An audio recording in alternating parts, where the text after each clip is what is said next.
Oi, gente. Segunda parte aqui dessa live.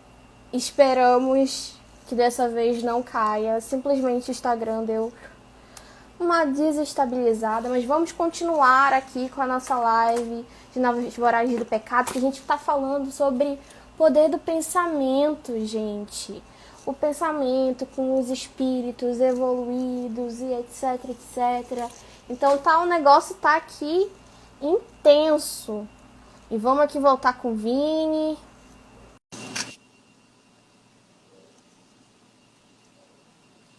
Vamos esperar o Vini. Fiquem aí. Voltamos, Gustavo. Voltamos, Vini.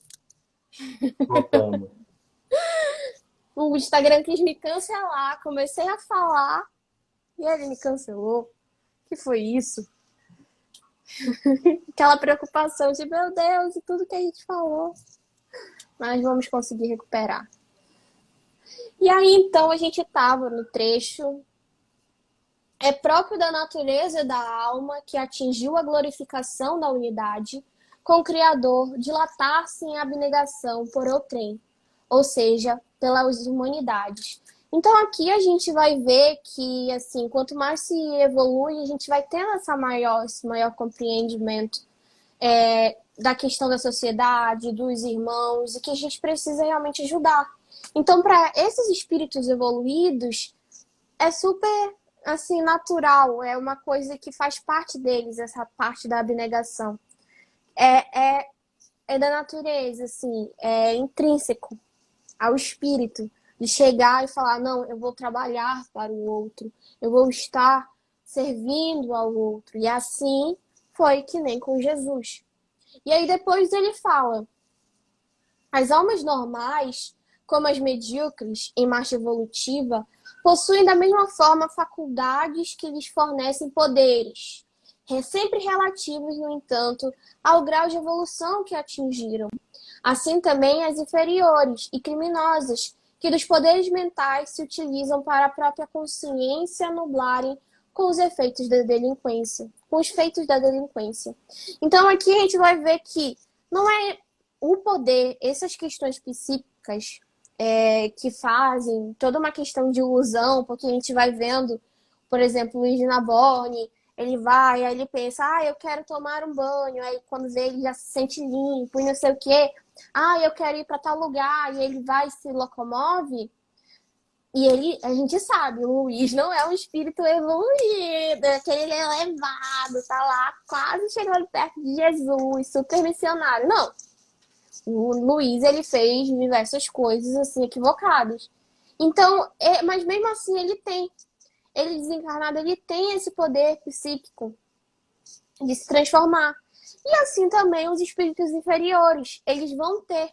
E que a gente vai ver, por exemplo, que esses espíritos, eu sempre gosto de citar a transição planetária, que tem uma parte lá que são espíritos com faces lupinas. Ou seja, eles, com a questão do poder psíquico deles, conseguiram transformar, né? Toda aquela questão, tipo, o corpo deles numa questão mais lupina, que era de uma forma como eles se identificavam. Mas também tem outros. A gente vê a Otília.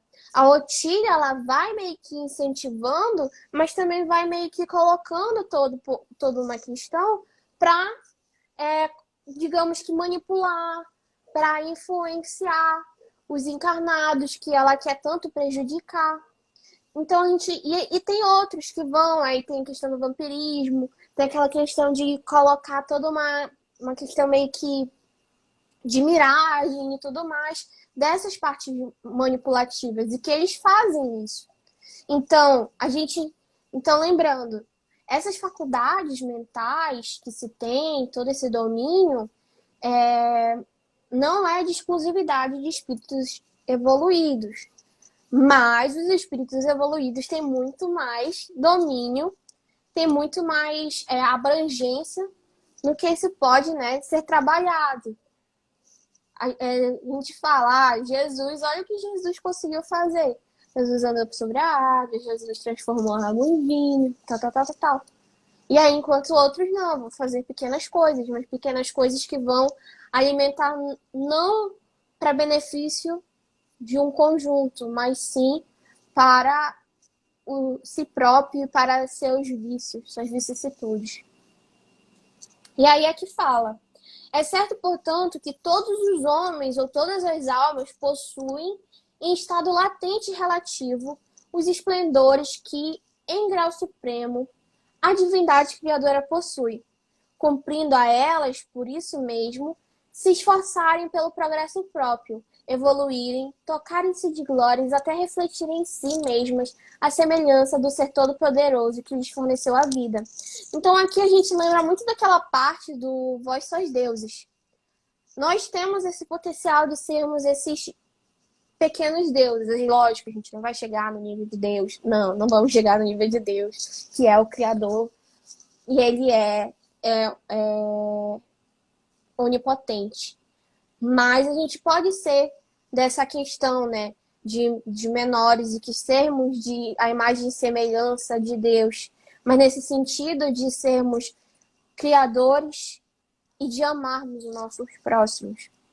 Então vai depender, a gente tem essa questão latente já da nossa mente.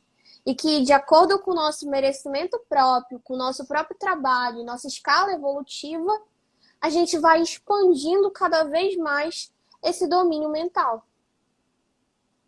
E que vai se ter toda essa questão. O que eu vou conseguir fazer? Ixi, muita coisa. Mas aí vai depender cada vez mais de qual é o grau evolutivo que você está.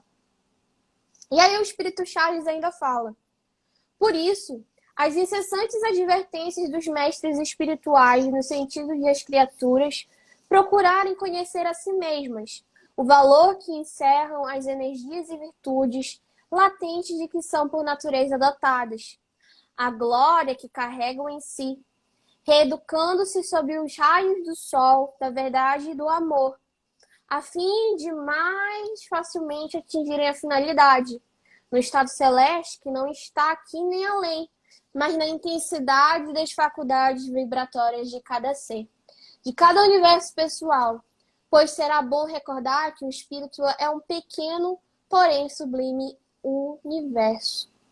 Então aqui é bem também legal, porque ele vai falar assim que às vezes a gente tem muito essa coisa de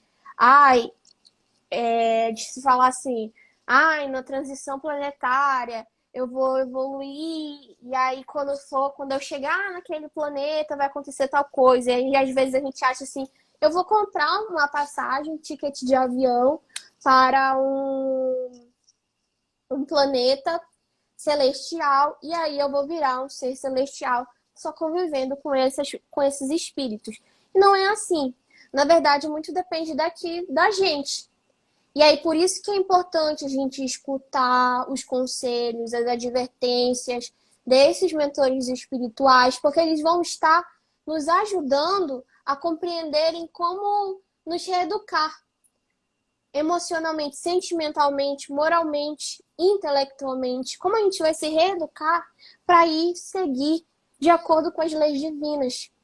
E aí que ele fala, porque é importante relembrar, o espírito é pequeno, é um ser inteligível, mas que ele é um sublime universo dentro de si. Aí cada um tem o seu próprio universo. E é trabalhando nesse nosso universo, nesse nosso sistema interior, que a gente vai conseguir atingir todas essas faculdades.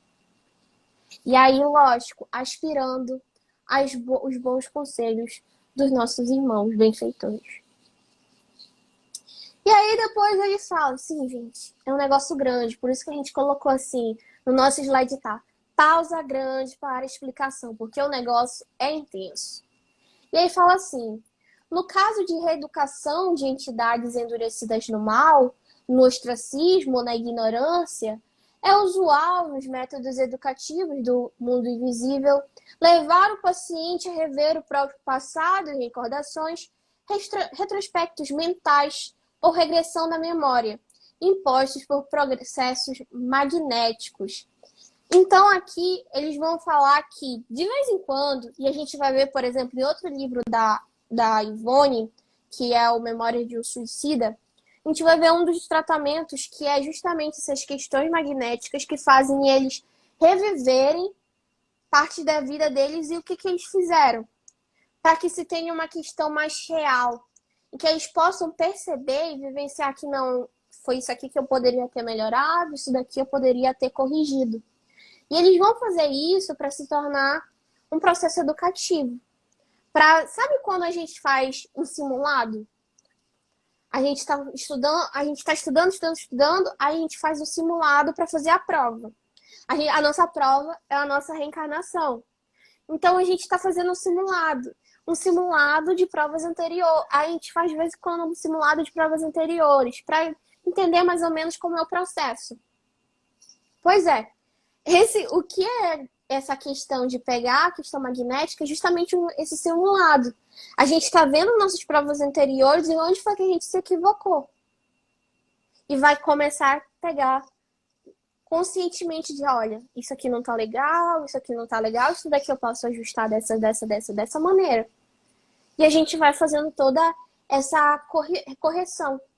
E lá no mundo espiritual fazem muito isso. Se vocês pegarem lá a parte do hospital, né, do Legião de Maria, vocês vão ver que eles iam e eles tinham tratamentos, né, psíquicos e que faziam. E aí que eles colocavam e aí iam rememorar. Ou às vezes eles pegavam e projetavam para as pessoas, eles ficavam, olha aqui o que está acontecendo. E aí fala também, no além-túmulo, Vini, se tu quiser interromper a qualquer momento, porque eu tô aqui.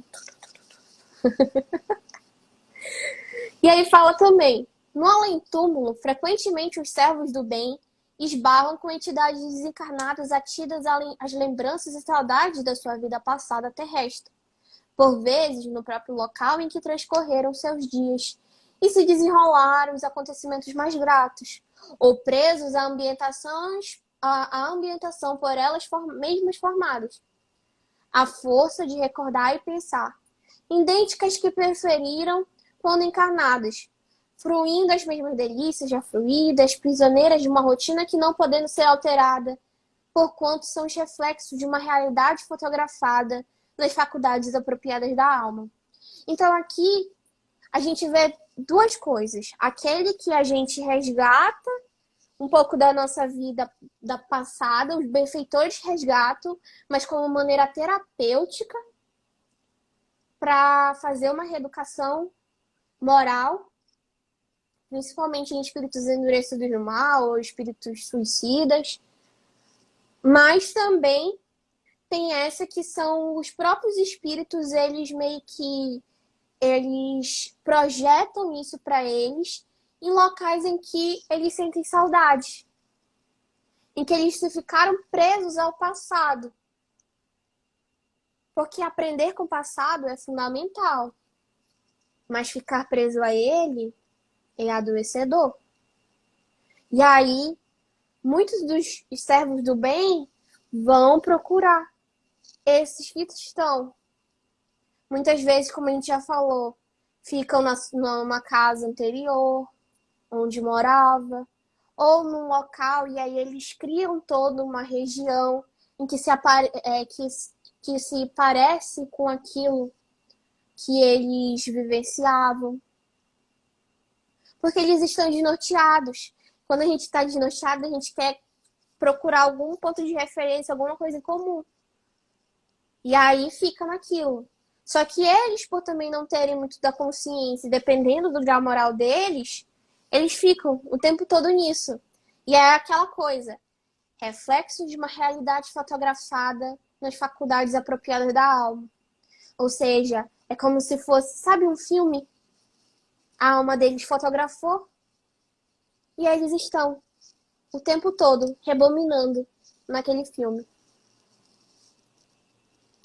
E aí a gente então, depois dessa pausa de grande explicação sobre as faculdades mentais, minha Nossa Senhora, o tanto que demorou, a gente retorna então ao enredo, né?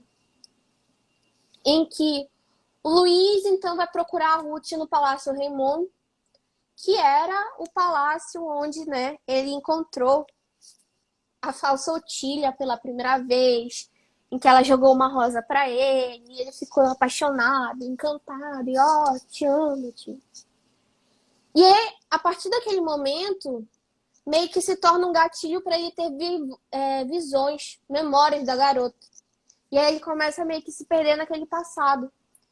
Ele fica vendo o casamento, os encontros e tudo mais o tempo todo.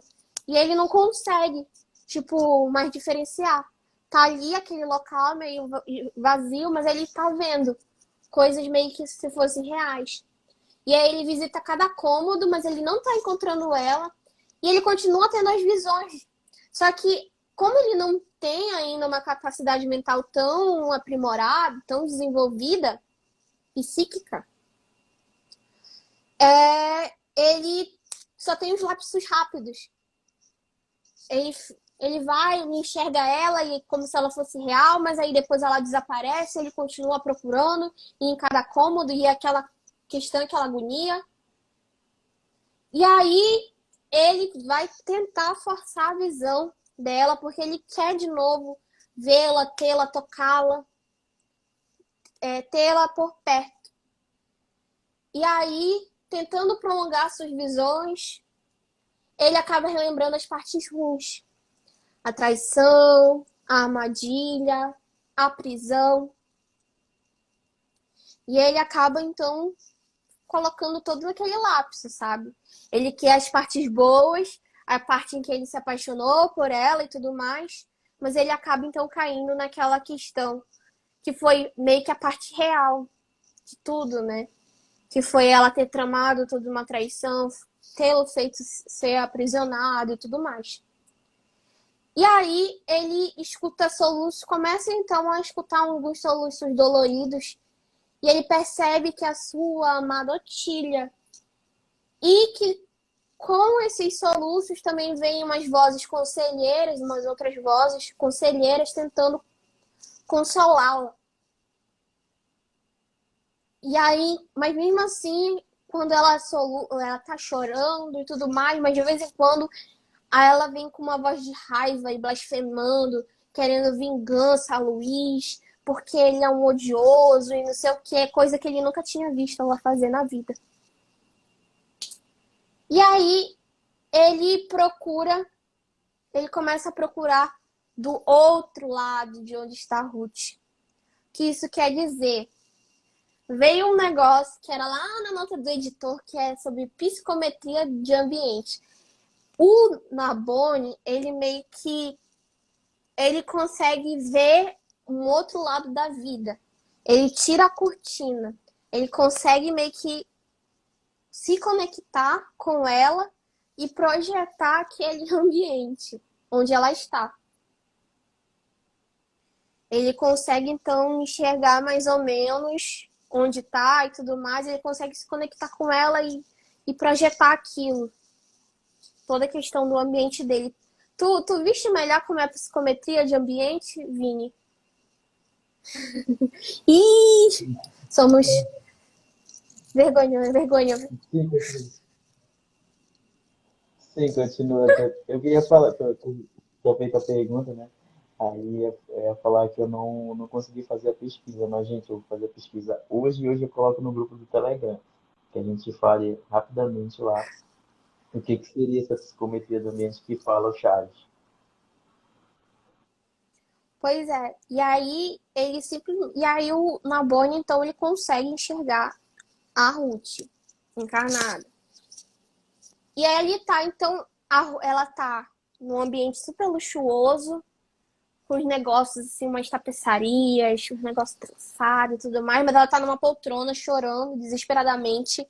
E ela tá acompanhada da Blandina, que estava lendo o Evangelho, e do Gregório, que estava fazendo oração, tentando aconselhá-la, né?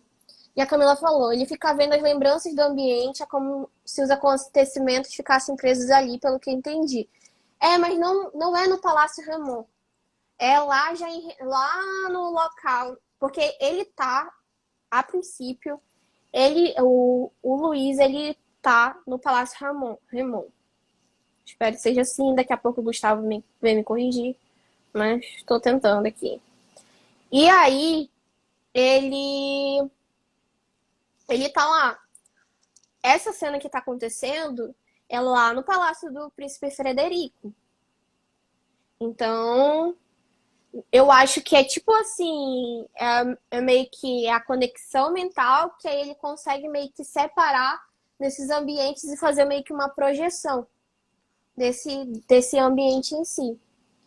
E aí, ela chorava pelo que havia feito, mas culpava o Luiz por tudo. Olha, o Gustavo falou que tá certo a minha pronúncia de Palácio Ramon. O próximo livro que tem os nomes bem chatinhos de falar em francês. E aí eu vou botar o Vinícius para falar os nomes em francês. Aí ela ela cobria ele de maldições e tudo mais. E o príncipe tentava falar com ela de tudo quanto é jeito, só que para perdoar e tudo mais, mas a Ruth não quer escutar. E enquanto isso, ele se retira porque ele não consegue entender, porque ninguém estava percebendo. Ele tá tipo assim, ele tenta, a gente vê quando a gente tá lendo essa parte, a gente vê que o Luiz, ele tava muito desesperado tentando falar com ela, tipo, meu tio, eu te amo, eu te perdoo, eu queria me vingar de você, mas eu te perdoo, etc, etc. Mas ela, tipo, ninguém atende por ele, então ele se retira porque ele não tá entendendo. E a Camila disse, eu entendi que ele ficava vendo o que tinha acontecido no Palácio Ramon. Não, porque você lembra que quando ela foge do palácio, quando ela foge da França, ela já vai direto da igreja para as terras lá do Frederico. Então não teve esse tempo do palácio. O Gregório e a Blandina já tinham arrumado todas as coisas dela já para levar. Então ela só pegou a carruagem e foi embora. E aí por isso que não é o que aconteceu lá. E é por isso que fala assim, ele encontra então uma sala luxuosíssima que era digno de 1001 Noites, que é justamente desse palácio, desse príncipe do Frederico. Não é o do palácio onde a Ruth morava. E aí, então, né, o Luiz, ele começa a chamar, Otília, me socorre, me atende, eu tô louco, eu te perdoo, se compadece do meu amor, e não sei o quê. Ele começa, tipo, a clamar por ela o tempo todo. E aí, o que que acontece, gente? Um outro momento icônico que a gente esperava demais. A verdadeira Otília aparece. Ela meio cadavérica, esquelética, assim, e com um olhar de ódio, sabe? E aí ela fala, eis-me aqui, que me queres? Porque tantos clamam por meu nome? Que eu tenho em comum, que tenho eu de comum contigo, miserável teólogo?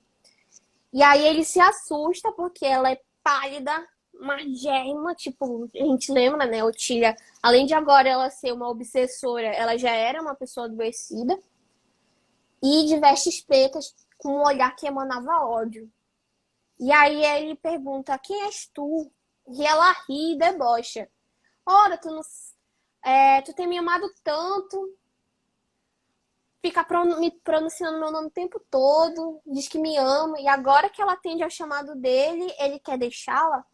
Aí ela diz, eu sou a verdadeira Otília, irmã do teu querido amigo Arthur. E ela ri da cara dele.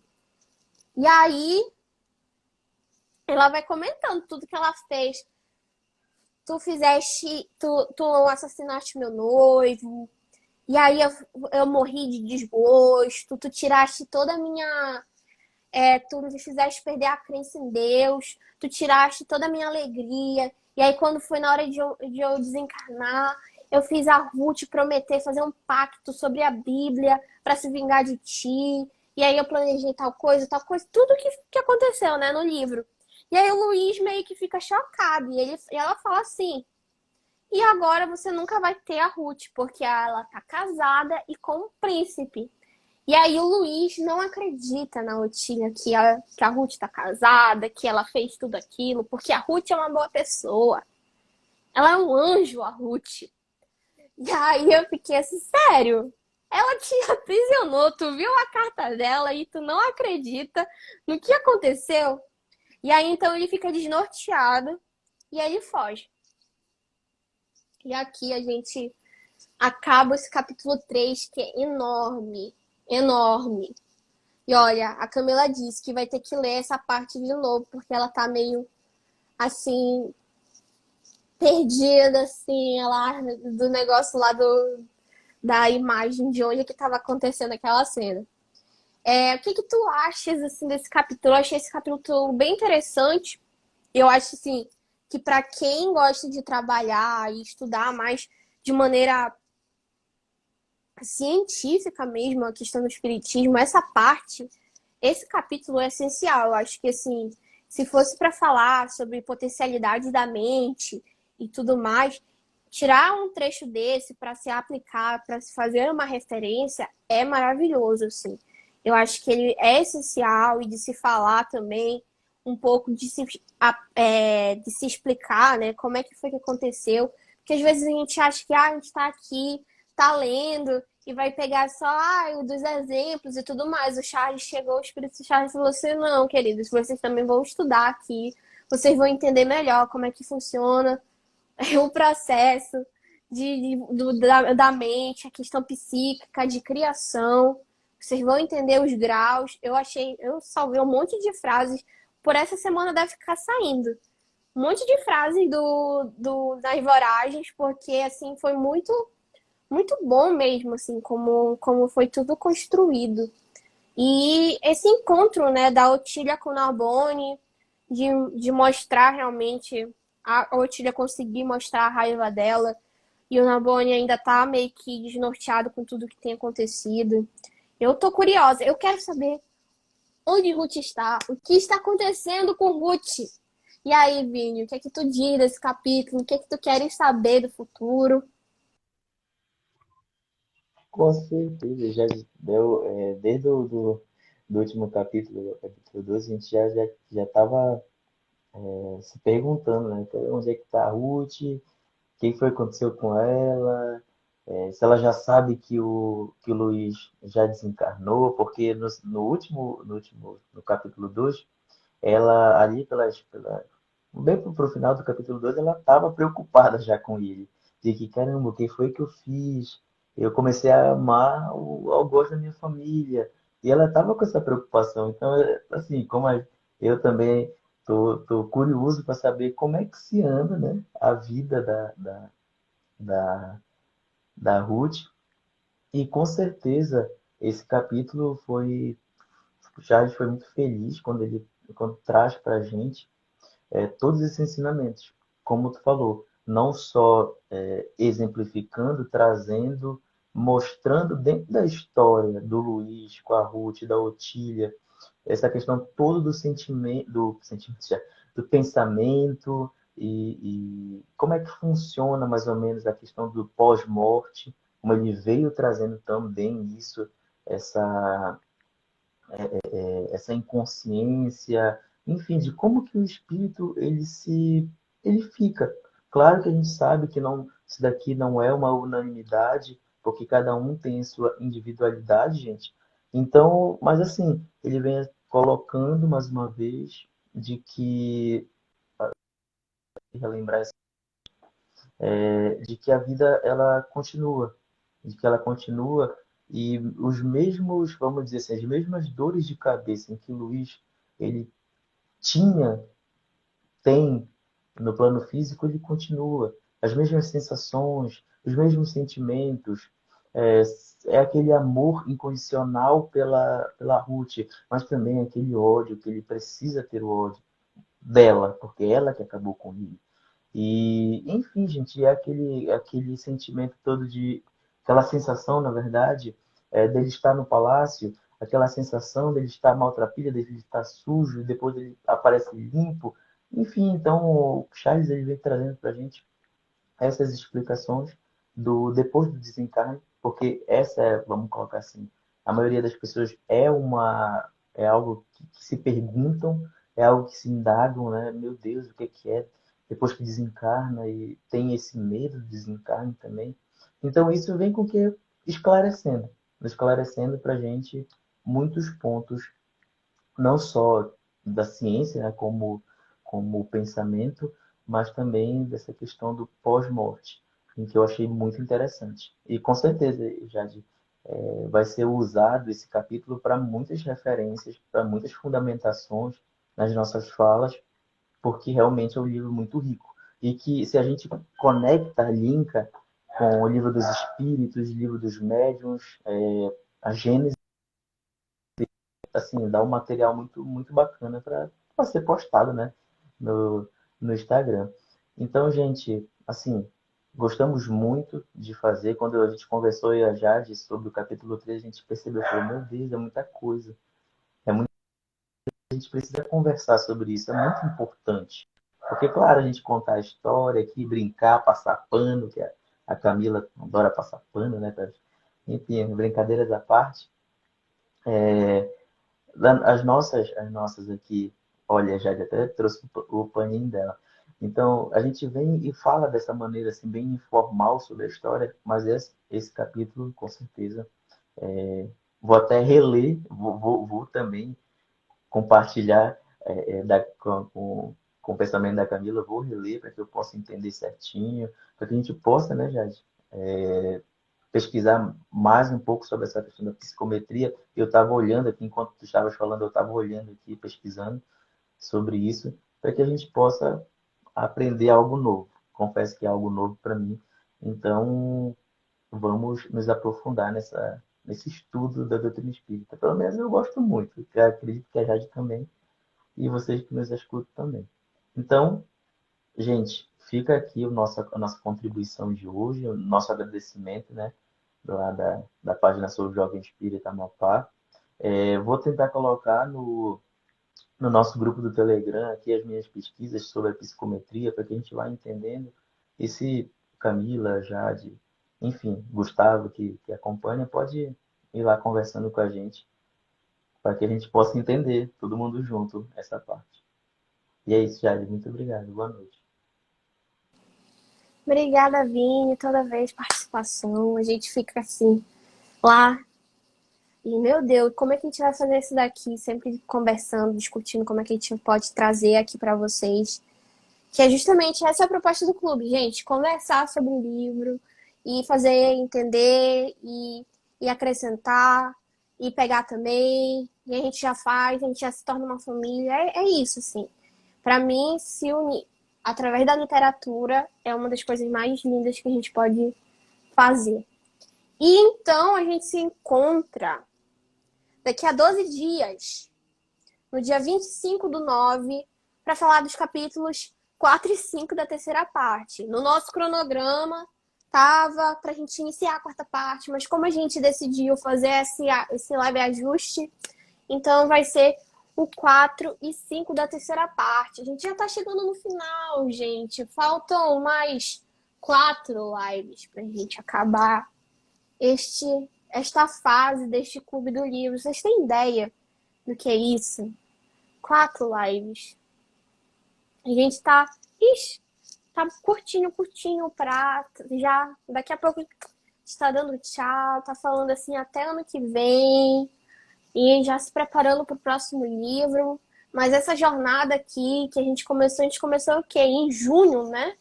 Essa jornada que a gente começou em junho já tá se encerrando, gente. Já tá na etapa final. E aí, então, eu espero vocês.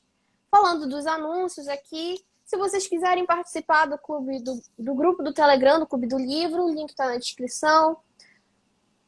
O clube acontece aos sábados, 8 horas da noite, de 15 em 15 dias. Hoje que foi a exceção, novamente relembrando vocês.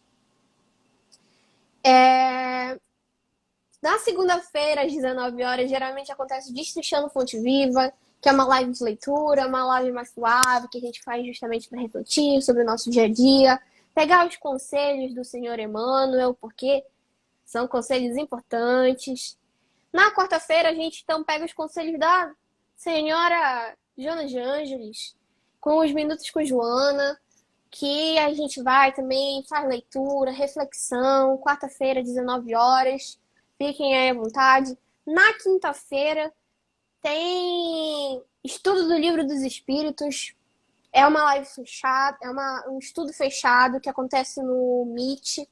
Então, se vocês quiserem acessar o grupo do Telegram também, tem no link na descrição para vocês irem. E aí vocês podem mostrar a carinha de vocês podem conversar. É uma roda de conversa e vou falando sobre alguns capítulos e tudo mais. Então, é bem interessante. E é isso. A princípio, são esses. E a gente tem um projeto que a gente está arrecadando dinheiro para a compra de cestas básicas para famílias carentes aqui de Macapá, no Amapá, e em Marabá, no Pará. E a gente faz, então, aqui tem uma questão de selos. Todo o dinheiro que a gente está arrecadando, a gente está convertendo, então, para essas compras de cestas básicas para o final de ano, cestas básicas de Natal, para terem o maior número de famílias possíveis. Então, se vocês quiserem colaborar, contribuam. E se quiserem também, tem o link da Amazon que vocês podem comprar qualquer coisa. Eu gosto de falar. Eu vou comprar um mouse, vou comprar a ração de gato, vou comprar qualquer coisa. Pega o link da Amazon que tá na nossa descrição também. E aí vocês fazem. Eu quero comprar nas Voragens do Pecado. Compra pelo link da Amazon, que aí também a comissão que a gente recebe, que vocês não pagam nada a mais. É o que vocês quiserem, o que vocês já vão comprar normalmente lá. Aí a gente ganha uma comissão em cima e a gente está revertendo tudo. Tudo para essa questão de compra de cestas básicas. E a gente está muito ansioso assim, para fazer e compartilhar com vocês esses momentos. Assim. E a gente vai fazer toda uma programação com um livro muito especial também em novembro. Eu espero que vocês assistam e tudo mais. Mas é isso, gente. Contribuam. Eu peço para vocês que façam isso, sim. Não precisa de muito, pode ser centavos, mas a gente já está já fazendo essa leve contribuição, vocês já ajudam bastante a gente. E é isso. Até o próximo Clube do Livro, no dia 25/9, capítulos 4 e 5 da terceira parte. Vamos encerrar a terceira parte, já encaminhando para o final. Uma boa quinzena para vocês. Beijinho, tchau.